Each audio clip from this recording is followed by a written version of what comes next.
Cyber cafe? આ બધું શું છે? આ બોર્ડ અહીંયા કેવી રીતે આવ્યું? અને આપણું ભવાની ટી સ્ટોલ બોર્ડ ક્યાં ગયું?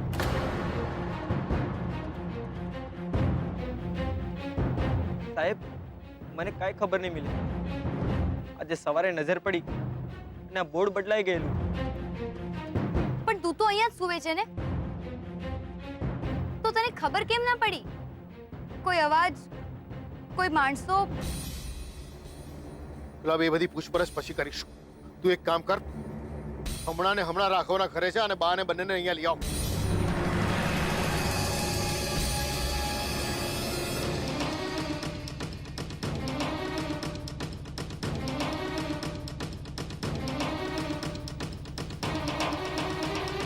કોને પણ ખબર પડે ને આ કામ કરવાની હિંમત રાહુલે પોતે કરી છે કે પછી બીજા કોઈનો સપોર્ટ મળ્યો છે.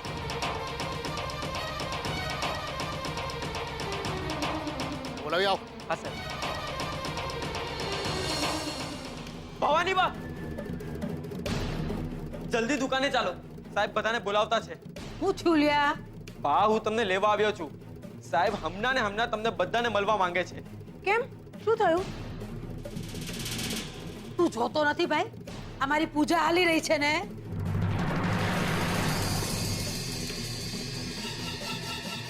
પણ બા, લાગે છે દુકાને કઈ તકલીફ થઈ હશે. આપણે જવું જોઈએ. હવે તું ચૂપ રહીશ. અને ગુલબા, તારો મોહન મોટો કે મારી માળી? જો મારી પૂજા પતે ને એટલે અમે હંધાઈ આવીએ છીએ. તું હાલતો થા. પણ સાહેબે મને કહ્યું છે તમને બધાને લેતો આવા. એમ? તું અમારો મુકાદમ અને મોહન તારો માસ્તર કા? એમ નહીં બા, પણ ત્યાં દુકાનનું પાટિયું. એ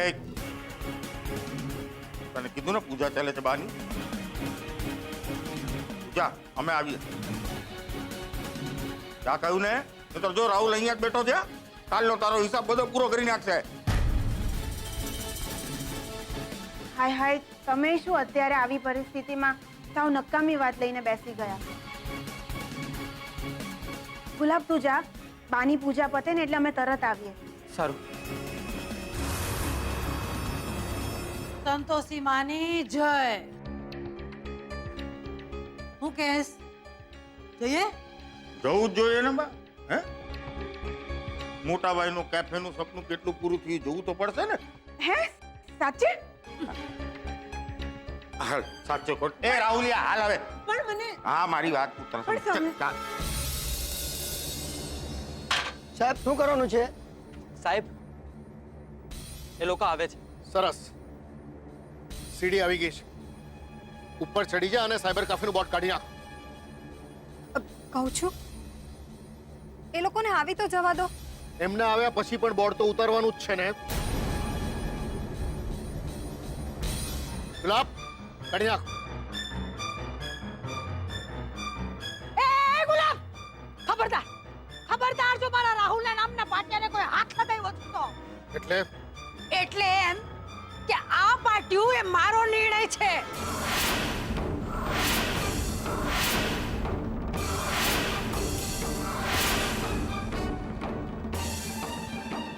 અને આજથી ત્યાં રાહુલનું કાફે ચાલશે. તારો ચાનો ચબૂતરો બંધ.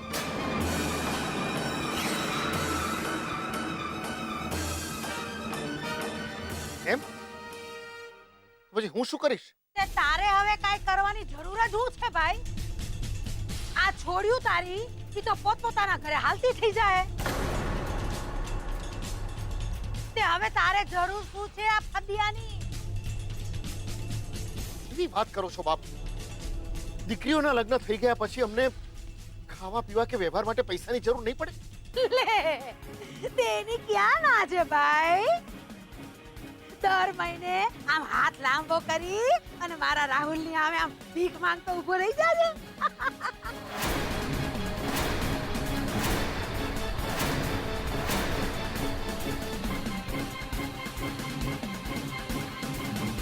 રાહુલ થોડો ના પાડવાનો એના કાકાને. એને બેટા 1000-2000 તો આમ રમતા રમતા આપી દેશે તને.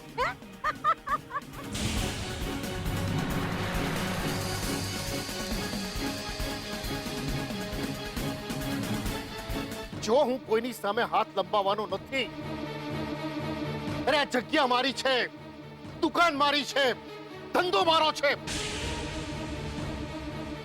તમે કોણ છો મારા વતી નિર્ણય લેનારા? હા,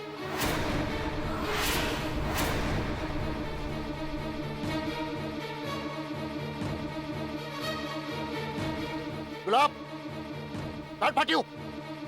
એક મિનિટ મોટા ભાઈ, આ શું કરી રહ્યા છો તમે? બાની વાતને વિરુદ્ધ જઈ રહ્યા છો. ત્યારે તો બા બાપુજીની મરજી વિરુદ્ધ જઈ રહ્યા છે. રાઘવ, યાદ છે તને? બાપુજીની ઈચ્છા મુજબ ઘર તારું અને દુકાન મારી. તો અહીંયા મારી જ મરજી ચાલે ને?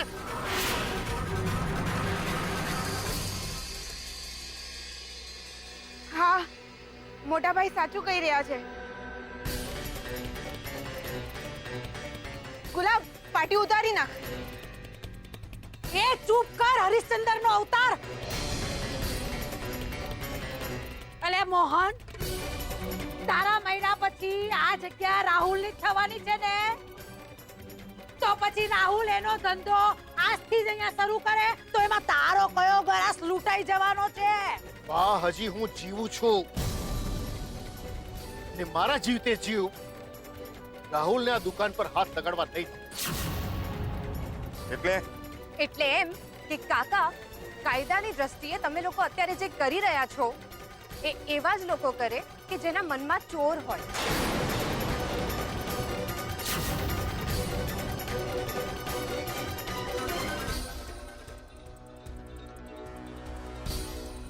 કા પછી જે લોકો પોતે જ ચોર હોય.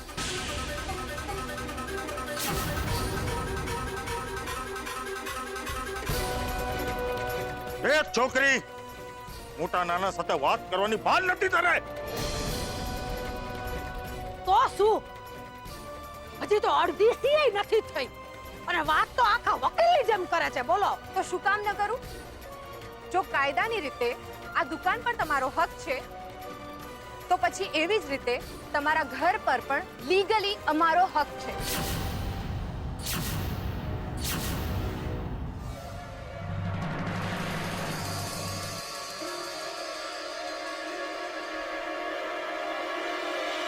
તો આપો અમને અમારો ભાગ. બોલો બા, બોલ રાખો. છે આનો કોઈ જવાબ તમારી પાસે? અમે લોકો અહીંયા મહેનત કરીને સ્વમાનભેર જિંદગી જીવવાનો પ્રયત્ન કરી રહ્યા છીએ. તમને લોકોને એની પણ દેખાઈ આવે છે? વાહ, આજ દિન સુધી મેં તમારા માટે કે રાઘવ માટે જે કંઈ કર્યું છે ને એનો ક્યારેય હિસાબ નથી રાખ્યો. અરે કોઈ ગણતરી નથી કરી એની મેં. ખબર છે કેમ? કારણ કે મારા મનમાં ઊંડે ઊંડે એમ હતું કે બા ભલે ન બોલતા હોય પણ એ બરાબર જાણી ગયા છે કે ચા ઉકાળવા માટે ચૂલામાં જો લાકડા ઓછા પડે ને તો આ મોહન પોતાના સપનાઓની આહુતિ આપીને પણ આ ચૂલો જાગતો રાખશે. આજે તમે જે કંઈ કર્યું છે ને એના ઉપરથી મને એટલું બરાબર સમજાઈ ગયું છે બાપ કે લાકડા ઓછા પડશે ને જો હું મારી આહુતિ પણ આપી દઈશ ને તો પણ તમે મને એવું કહેવાના નથી કે નહીં રહેવા દે મોહન મારા વાલા, અટકી જા. નહીં બા, એટલે જ આજે હું બોલીશ, કમૈયા નહીં કરું હું. ગુલાબ, બોલ ફેંક અને એવી રીતે ફેંકજે કે એમાં લખેલા નામના ટુકડે ટુકડા થઈ જાય.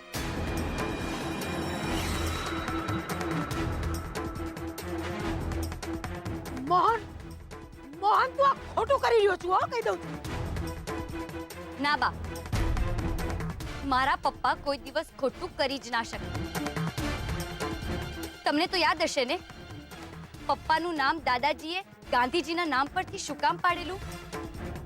કારણ કે દાદાજી ઈચ્છતા હતા કે પપ્પા હંમેશા ગાંધીજીની જેમ અહિંસાની સામે માથું નમાવે અને અન્યાયની સામે માથું ઉચકે. ને બા, આજે અહીંયા જે થઈ રહ્યું છે ને એ અન્યાય જ છે.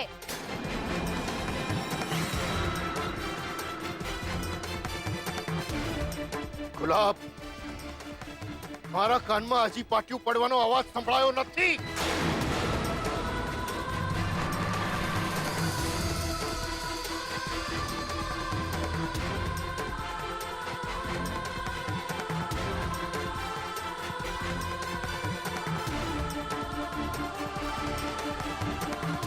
ફેંક એને!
બાપા, મને તો એમ થયું કે ધરતી ફાટે ને હું એમાં સમાઈ જાઉં.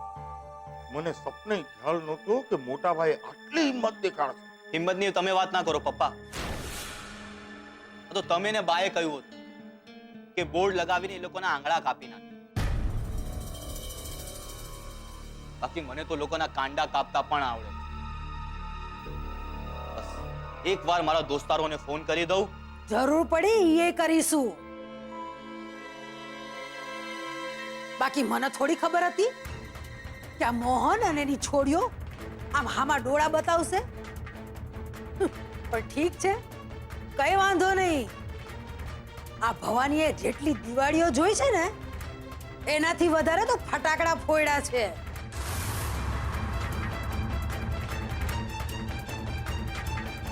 એ બધાને હું જોઈ લઈશ.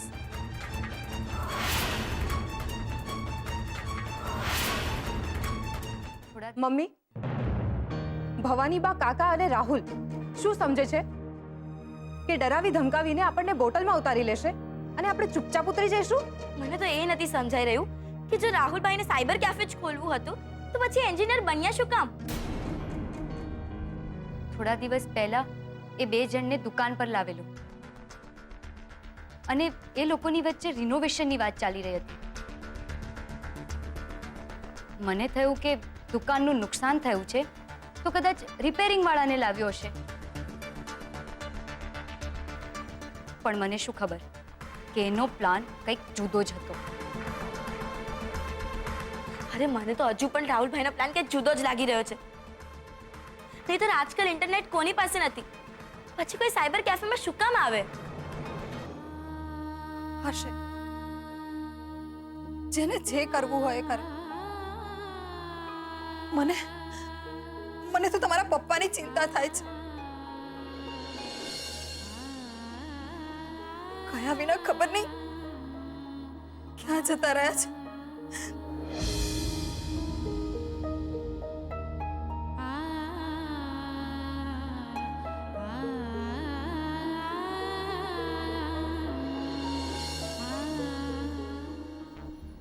તે તાપીનગર છોડીને જવું પડે તો જવાનું.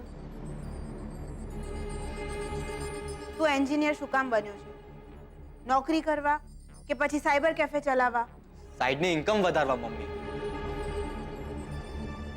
તને ખબર નથી આ સાયબર કેફેમાં બહુ પૈસા છે. એમ જો એવું હોય તો આપણા તાપીનગરમાં ગલીએ ગલીએ સાયબર કેફે હોવા જોઈએ, નહીં? હા હો, ઈ વાત તો છે રાહુલ. આ તારા ઓલા બિલ ગેટ નો ધંધો છે ને ઇન્ટરનેટ નો, ઈ તો તારી માં જ શીખવાડે છે હો. બા એવું નથી, પણ મોહનભાઈની વાતમાં પણ વજન તો છે જ ને. દીકરીની વિદાય સાથે જરૂરિયાતો વિદાય થોડી લઈ લે છે. અરે પણ દીકરી વિદાય તો થવી જોઈએ કે નહીં? અને યાદ છે ને તમને આ કિંજલે પાસપોર્ટ માટે કેવા નાટક કરેલા? તે કરવા દે ને નાટક. એના ને સેજલના નાટક ઉપર પડદો પાડતા મને બરાબર આવડે છે. પણ જે હોશિયારીથી મોહને રાહુલના નામનું પાટિયું ફેંકાવડાવ્યું છે,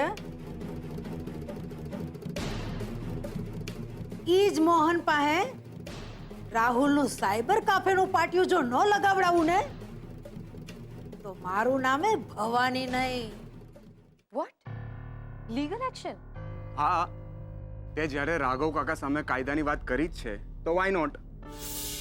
અને સેજલ, રાહુલે જે કર્યું છે એ 100% ક્રાઇમ જ છે. તું એને સહેલાઈથી બિહાઇન્ડ ધ બાર મોકલાવી શકે છે. ઈચ્છું તો હું પણ એવું જ છું, પણ કદાચ પપ્પા નહીં માને. ડોન્ટ વરી સેજલ ભાભી, અંકલને મનાવવાની જવાબદારી અમારી. ને માસુક અંકલના સારામાં સારા લોયર સાથે કોન્ટેક્ટ છે. પછી ચિંતા શું કામ કરો છો? I think you are right Utkarsh. હું ઘરમાં વાત કરીને જણાવું. ઓકે.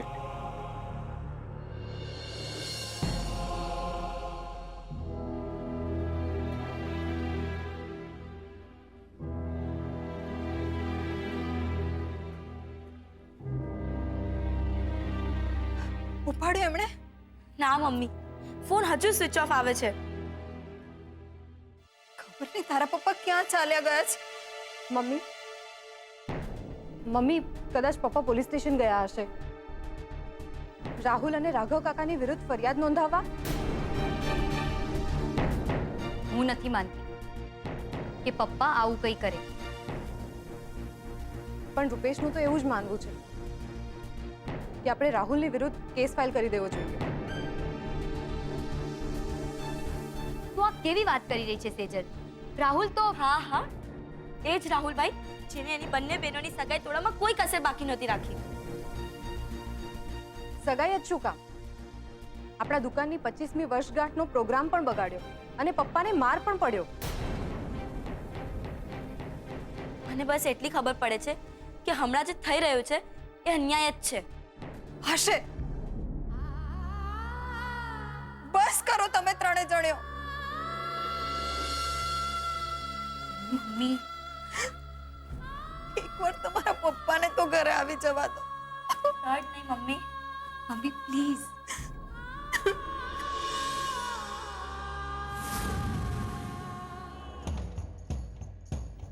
પાંચ કલાક થવા આવે, તારા પપ્પા કોઈ દિવસ કયા વગર આટલો બધો ટાઈમ ઘરની બહાર નથી રહ્યા, ફોન પણ નથી ઉપાડી રહ્યા.